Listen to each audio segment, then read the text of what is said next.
Hello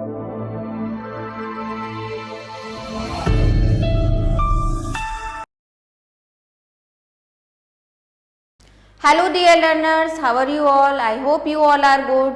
So today we are going to start a new book, Grammar Champions of Vani Publishers, Grade 8. तो आज हम start करेंगे chapter number 17 जिसका title है conjunction यानी कि संयोजक और उसके भेद।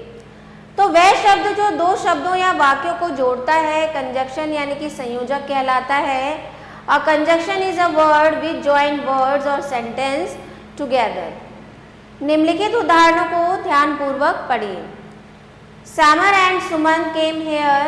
I came when he went. Child is crying because he is hungry.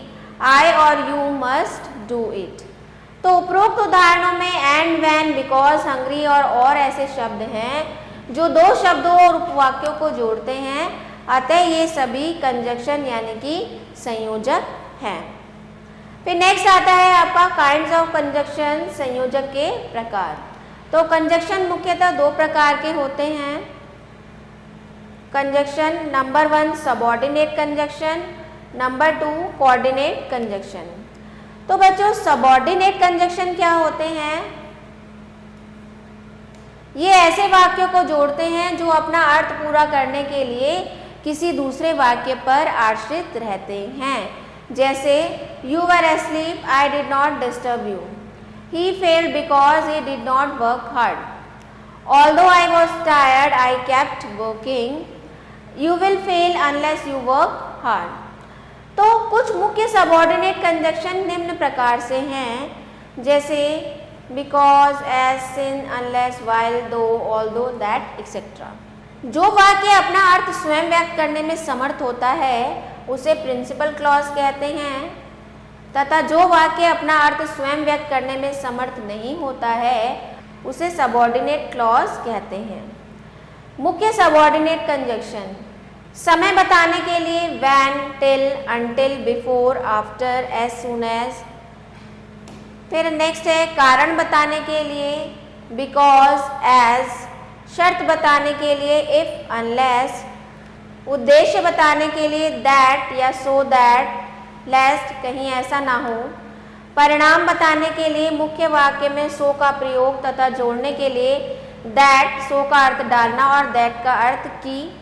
तुलना के लिए देन, अपेक्षाकृत।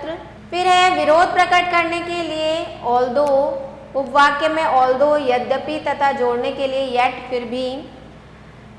ढंग प्रकट करने के लिए एज यानी कि जैसे कि। फिर नेक्स्ट आता है आपका कोऑर्डिनेटिंग कंजक्शन। जो कंजक्शन दो स्वतंत्र वाक्यों को जोड़ता है जिनका अपना अलग अलग अर्थ होता है कोऑर्डिनेटिंग कंजक्शन होता है। जैसे ही as well as I is guilty, he is a thief and his son also, either he is a thief और his father, we offer them both food and lodging. प्रथम वाक्य में दो स्वतंत्र वाक्य हैं जो एंड से जुड़े हैं। इसी प्रकार दूसरे वाक्य में दो स्वतंत्र वाक्य हैं जो बट से जुड़े हैं। अतः एंड और बट दोनों कोऑर्डिनेटिंग कंजक्शन हैं। अब मुख्य कोऑर्डिनेटिंग कंजक्शन क्या होते हैं? And, but, so, therefore, otherwise, yet, nevertheless, तथापि जोड़ों में प्रयोग होने वाले कंजक्शन। अब जोड़ों में जो पेयर के रूप में प्रयोग होते हैं ईदर और, नीदर और, nor, both, and, not only but also, ये हमेशा पेयर में यूज होते हैं। तो आइए एक्सरसाइज डिस्कस कर लेते हैं। रिक्त स्थानों की पूर्ति उचित कंजक्शन भरकर कीजिए। He is truthful person so all respect him, वह सच्चा व्यक्ति है इसलिए सब उसका आदर करते हैं। Work hard otherwise you will fail, Mohan is very rich but he is not happy, hurry up और we shall be late, I dash they are friends, I and they are friends। तो इस तरह से आप इनको फिल कर सकते हैं। सो आई होप स्टूडेंट्स आपको वीडियो अच्छे से समझ में आया होगा। तो मिलते हैं आपसे नेक्स्ट वीडियो में, तब तक के लिए स्टे कनेक्टेड।